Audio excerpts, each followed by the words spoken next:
Hello and welcome to diplomatic world. This is my first video on this channel. तो आज हम बात करेंगे इसरो प्रज्ञान रोवर की फाइंडिंग्स ऑन द मून के बारे में। तो इसरो को मून में क्या क्या मिला है, चलिए आज हम इसके बारे में बात करते हैं। तो फर्स्ट, हम लोग का ऑब्जेक्टिव क्या था? ऑब्जेक्टिव इसरो का क्या था मून पे मिशन में जाने का? पहला ऑब्जेक्टिव था demonstrate of the safe and soft landing on the lunar surface is accomplished. मतलब जो safe and soft landing moon lunar surface पे था वो हमने कर दिया है। और दूसरा हम लोग का था demonstrate of rover roving on the moon is accomplished. उसके बाद हम लोग का लैंडर से रोवर उतरेगा और रोवर जो विक्रम रोवर है उसको मून पे अच्छे से उसको चलाना था। तो ये दोनों मिशन मेरा अकम्प्लिश हो चुका है। लास्ट मिशन बाकी है, जो थर्ड मिशन अभी चल रहा है। In situ scientific experiment is under way, all payloads are performing normally. मतलब अभी तक हमने जो साइंटिफिक एक्सपेरिमेंट अभी हम लोग का कंटिन्यू चल ही रहा है और ऑल पेलोड्स हम लोग का परफॉर्मिंग नॉर्मली है। तो आइए और हम बात करते हैं इसके बारे में deep. What happened after landing?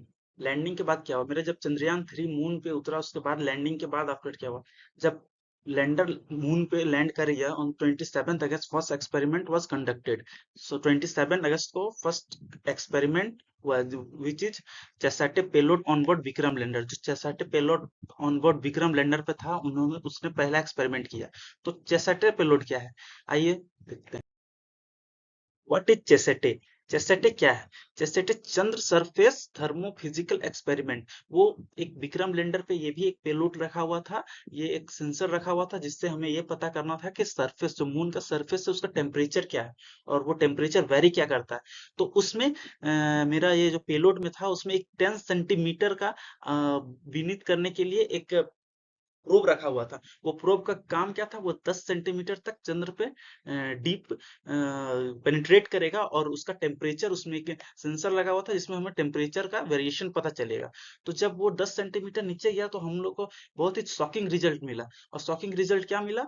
Shocking तो हमें बहुत ही शॉकिंग रिजल्ट मिला। शॉकिंग रिजल्ट क्या मिला कि जैसे ही मेरा जो प्रोब था वो 10 सेंटीमीटर डीप गया, पेनिट्रेट किया सरफेस के मून के सरफेस को, तो मेरा जो सरफेस पे टेम्परेचर था वो 60 डिग्री था। और जैसे ही 8 सेंटीमीटर तक देखिए, जब डेप्थ में गया तो उसका जो टेम्परेचर वेरी किया वो -10 डिग्री तक, यानी जो टेम्परेचर वेरिएशन वो अबाउट 70 डिग्री का टेम्परेचर वेरिएशन था, विच इज वेरी हाई। इतना टेम्परेचर वेरिएशन भी 10 सेंटीमीटर होते ही कितने हैं? आपके एक पेंसिल के बराबर भी 10 सेंटीमीटर नहीं होते।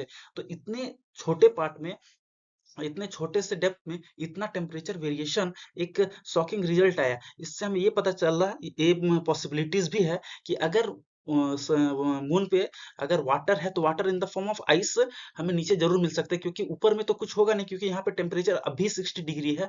तो अभी जो डे का टाइम अभी 60 डिग्री है, तो 60 डिग्री 70 डिग्री में ये यहाँ पे तो पानी होना मुश्किल है। बट जैसे जैसे हम नीचे जाते जाएंगे तो जैसे 10 सेंटीमीटर में ही अगर टेम्परेचर -10 तक चला गया, तो अगर वहां पे वाटर भी होगा तो आइस के फॉर्म में पॉसिबिलिटीज है कि वो हो सकता है। वो हमें आगे देखना पड़ेगा। बट अभी तक हमें ये पता चला है कि जैसे जैसे हम टेम्परेचर सरफेस के नीचे डेप्थ में जाते हैं तो टेम्परेचर मेरा बहुत ही ज्यादा फॉल होता है। यानी आपका सरफेस पे अभी यहाँ पे पता चल रहा है 60 डिग्री और 8 सेंटीमीटर में जाते हुए 10 डिग्री। तो और जैसे जैसे हम नीचे जाएंगे हो सकता है और टेम्परेचर मेरा गिरे। तो ये हमें एक बहुत ही shocking result of the moon के बारे में पता चला।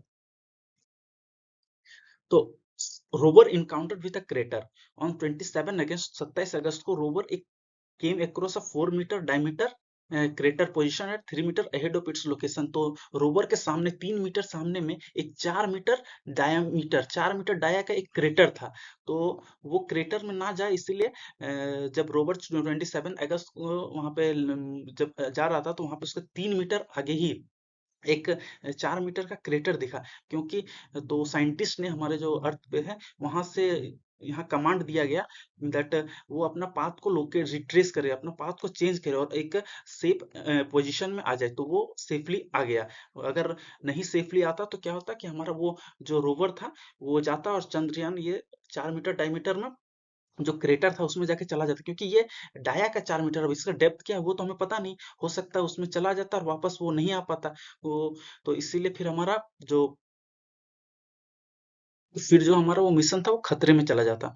इसीलिए साइंटिस्ट ने यहाँ से कमांड दिया कि वो अपना पाथ को चेंज करे। तो कमांड इसलिए क्योंकि जैसे अब हम लोग अपना आंखों विजन भी, हमारा जो आईज है उसका भी तो एक लिमिट है ना, इसी तरह जो उस पे कैमरा लगा हुआ है उसका भी एक लिमिट है।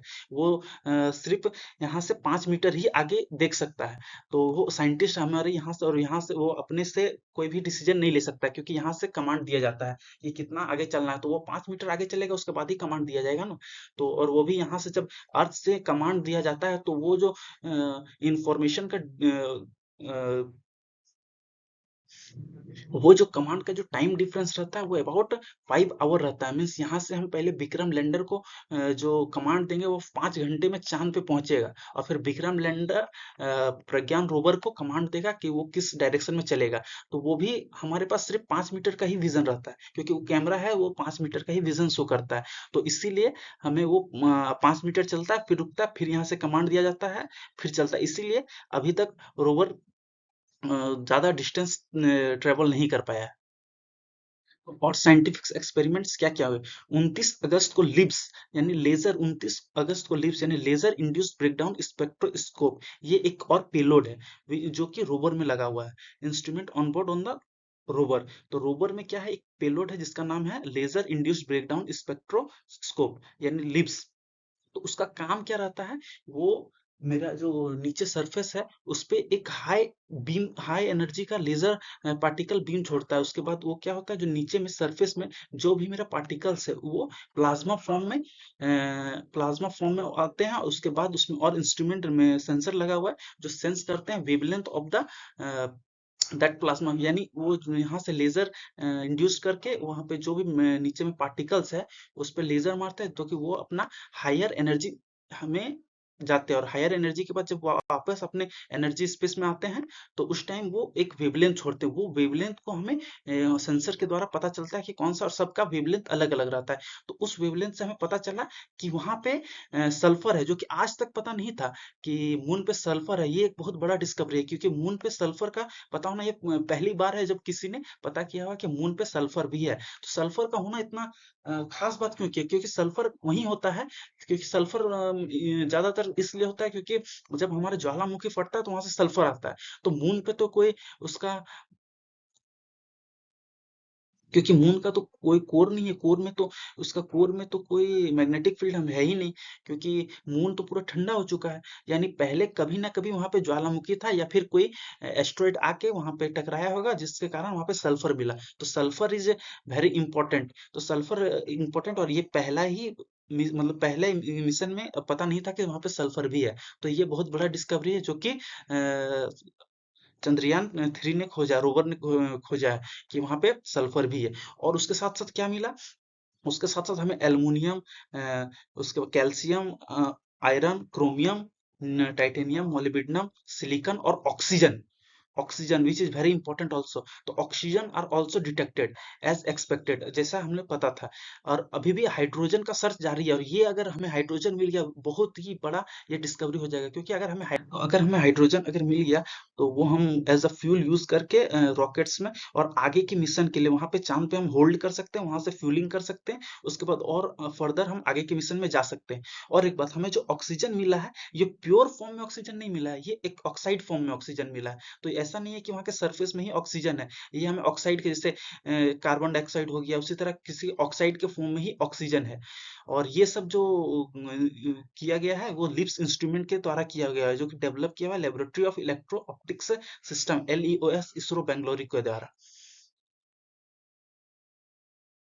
ये देखिए, ये रोवर है हमारा। ये रोवर में दो पेलोड्स हैं, एपेक्स और LIBS. APXS to determine the elemental composition of lunar soil and rocks around the lunar landing site. जहाँ लैंडिंग साइट है वहां पे क्या क्या एलिमेंट है, एलिमेंट कंपोजिशन है रॉक्स में या फिर सरफेस का सॉयल में। तो ये हमें एपेक्स से और लिप्स से पता चलता है। ये लिप्स का फोटो है, ये है लिप्स। तो लिप्स क्या करता है, ये एनर्जी लेजर इंड्यूस्ड करता है, उस पार्टिकल्स में डालता है। पार्टिकल्स प्लाज्मा फॉर्म में जाते हैं, एक्साइट होते हैं, और जब वो अपने एनर्जी लेवल में वापस आते हैं तो उससे एक वेवलेंथ निकलता है। उस वेवलेंथ को मेजर किया जाता है, और उस वेवलेंथ से हमें पता चलता है कि वहां पे कौन सा पार्टिकल्स है।